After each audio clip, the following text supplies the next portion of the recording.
Welcome to this bite-sized version of finding love and happiness and more. Glad to be here. Today, we're diving into some really key ideas about finding love, finding happiness. We're drawing inspiration from a conversation with Matthew Hussey, the relationship expert. His book, Love Life, it's packed with insights. Exactly.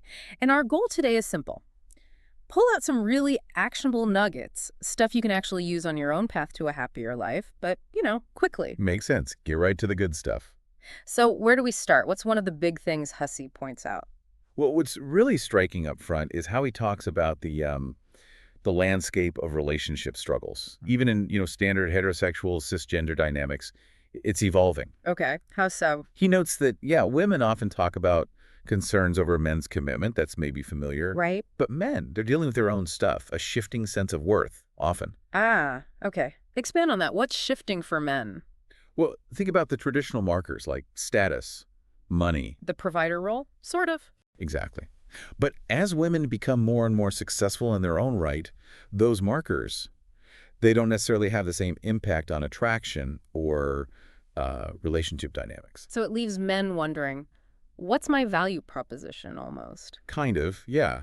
And Hussey suggests this can lead them down two paths, either maybe seeking partners who are less established, No. or having to really dig deep and figure out new sources of confidence and significance. It's a real reevaluation. That's fascinating. And what about women in this changing dynamic? Well, that's the flip side.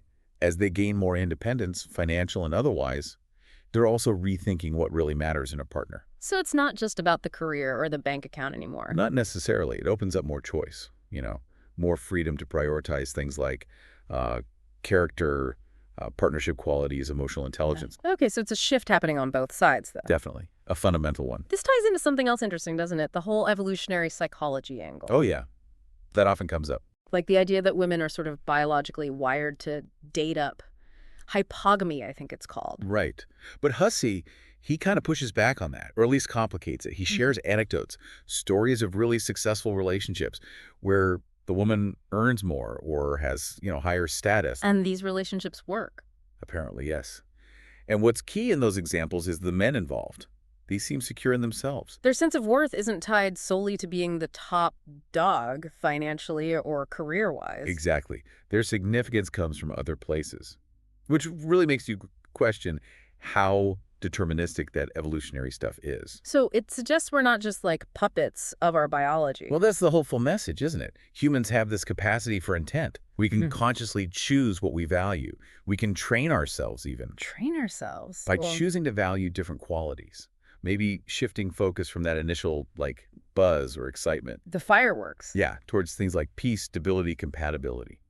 Hussey mentions his own journey, how his priorities changed over time. That feels very relatable. What you want at 20 isn't always what you want at 30 or 40. For sure. And big life experiences play a role too, right? Like getting out of a really toxic relationship can completely recalibrate what you look for. Absolutely. Suddenly drama isn't exciting, it's a red flag. Yeah, precisely. Peace and respect become paramount. Your values evolve based on your journey. This reminds me a bit of that two mountains concept from David Brooks. Ah, yeah, the first and second mountain. Tell me more how you see the connection. Well, the first mountain is often about ego, achievement, external validation. Maybe in dating, that's the focus on excitement, status, the superficial stuff. That tracks. A lot of drama, maybe chasing highs. And the second mountain is about deeper commitment, service, meaning, connection. So in relationships, maybe that's the shift towards peace, contentment, building a life together. I think that's a really strong parallel. Hussey seems to suggest a similar kind of progression. Phase 1 dating versus phase 2. And the risk is getting stuck on that first mountain, right? Just chasing the next thrill. Definitely. He implies that real, sustainable happiness is found more in the depth of that second mountain experience. It's distinguishing what feeds the ego versus what actually nourishes your soul, your long-term well-being. Yeah. And sometimes those ego-driven things, the status symbols in dating, they can actually get in the way of finding genuine intimacy. Okay, let's shift gears slightly. Boundaries, always a big one in relationships. Huge and really complex. How do you find that balance between, being accommodating and protecting your own space, your own autonomy? Hussey offers some nuance here. He suggests that, sometimes accommodating a partner's discomfort is reasonable. especially for smaller things. It's part of partnership. But there's a line. There's definitely a line. When it becomes consistent control, restrictions, Mhm.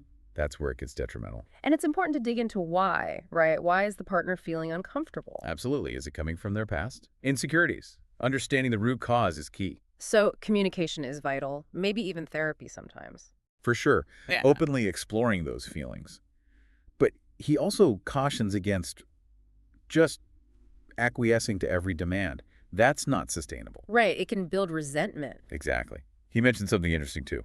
Corrective experiences. What's that? Like, say a partner is anxious about you going on a trip alone.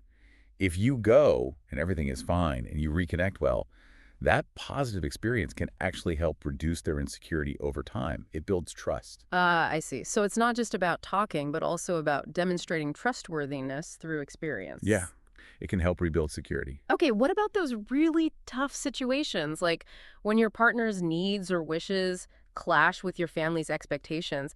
That puts you right in the middle. Oh, that's a classic conflict point. Really difficult. And often taps into long-standing patterns of maybe people-pleasing within the family. So how do you navigate that without alienating everyone? Hussey frames it as an opportunity, actually.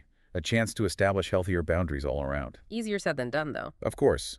His advice: bring your partner in as a teammate. Provide context about your family dynamics. Explain why things are the way they are, without making excuses or invalidating your partner's feelings or experiences. So it's like, here's the history, here's why my mom reacts this way, but your feelings about it are still valid. Something like that. Yeah. And also, expressing your own need for support from your partner in navigating it. You're in this together. It requires trusting that the relationship, the love, is strong enough to handle setting those boundaries. That's the core of it.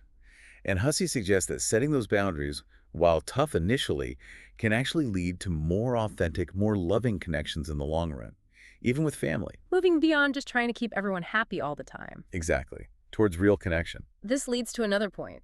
The idea of being selfish for prioritizing your own needs. That word carries so much baggage. It really does.